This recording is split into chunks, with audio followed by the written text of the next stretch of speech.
অনেক ক্ষেত্রেই বাংলাদেশের সীমাবদ্ধতা আছে, সেটি বোঝে ইরান। তবে মধ্যপ্রাচ্য পরিস্থিতি নিয়ে বাংলাদেশের উদ্বেগ প্রকাশ করলেও আগ্রাসন নিয়ে স্পষ্ট নিন্দা না জানানোতে কষ্ট পেয়েছে তেহরান।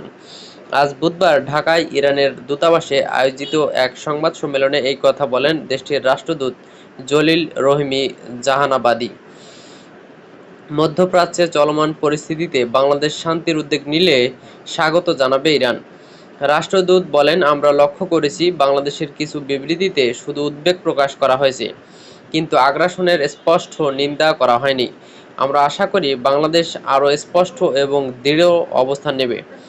অন্যান্য দেশ যেমন পাকিস্তান, তুরস্ক এই হামলার নিন্দা করেছে এবং সংলাপ ও শান্তির আহ্বান জানিয়েছেন। তিনি বলেন, আমাদের প্রত্যাশা হলো যখন কোনো দেশ জাতিসংঘের সনদ লঙ্ঘন করে, অন্য দেশের ওপর আগ্রাসন চালায়, তখন অন্য দেশগুলো স্পষ্টভাবে এর নিন্দা জানাবে। আমরা শুধু চাই আমেরিকা ও ইসরায়েল যে আগ্রাসন চালিয়েছে তা নিন্দা করা হোক। এর বাইরে আমাদের আর কোনো দাবি নেই।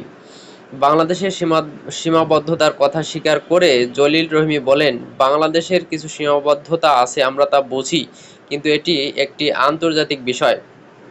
বাংলাদেশ জাতিসংঘ ও ওআইসির সদস্য হিসেবে এ বিষয়ে সুস্পষ্ট অবস্থান নিলে ভালো হয়।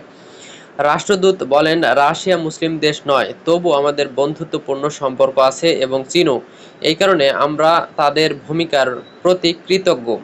চীন এবং রাশিয়া এই আগ্রাসনের নিন্দা করেছে। স্পেনের মতো ইউরোপীয় দেশও সরাসরি নিন্দা জানিয়েছে এবং বলেছে, আমরা এই হামলার সমর্থন করি না। বাংলাদেশের সঙ্গে সম্পর্কে আরও শক্তিশালী করার বার্তা দেন রাষ্ট্রদূত জলিল রহিমি। তিনি বলেন, বাংলাদেশ আমাদের বন্ধু ও ভ্রাতৃপ্রতিম দেশ। আমরা চাই আমাদের সম্পর্ক আরও শক্তিশালী হোক। ইরানে অবস্থানরত বাংলাদেশিদের সুনির্দিষ্ট সংখ্যা আমাদের কাছে নেই, তবে বাংলাদেশ দূতাবাস যদি কোনো তালিকা দেয়, আমরা তাদের নিরাপদে দেশে ফেরাতে সহযোগিতা করব। রাষ্ট্রদূত বলেন, যদি বাংলাদেশ মধ্যপ্রাচ্যে শান্তির উদ্যোগ নেয় বা কিছু করতে চায়, আমরা অবশ্যই সেটা স্বাগত জানাই।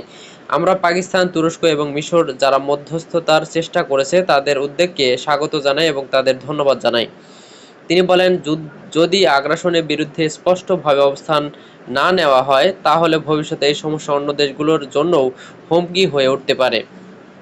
আজ আমরা কোনো প্রতিবেশী মুসলিম দেশে হামলা করছি না, আমরা শুধু সেই দেশগুলোর ভেতরে থাকা মার্কিন ঘাঁটিগুলোকে লক্ষ্য করছি। তিনি বলেন, অনেক মানুষ মারা যাচ্ছে, এজন্য আমরা অত্যন্ত দুঃখিত, কিন্তু এর দায় সেই দেশগুলোর যারা তাদের ভূখণ্ড মার্কিন ঘাঁটি স্থাপনের অনুমতি দিয়েছে। এখানে একটি বড় প্রশ্ন, এই অঞ্চলে সংকট থাকা সত্ত্বেও আরব দেশগুলো কিভাবে আমেরিকাকে ঘাঁটি স্থাপনের অনুমতি দিল এবং ইসরায়েলকে সম্পর্ক স্থাপনের সুযোগ দিল। তিনি আরো বলেন, আমরা মুসলমানদের মৃত্যুতে দুঃখিত, কিন্তু আমরা দায়ী নই। আমরা আত্মরক্ষা এবং প্রতিরোধের অবস্থানে আছি। যারা নিহত হচ্ছেন সাধারণ মানুষ এবং এজন্য আমরা দুঃখ প্রকাশ করছি। তবে এজন্য সম্পূর্ণ দায়ী সেই দেশগুলো যারা তাদের ভূখণ্ডে মার্কিন ঘাঁটি স্থাপনের অনুমতি দিয়েছে।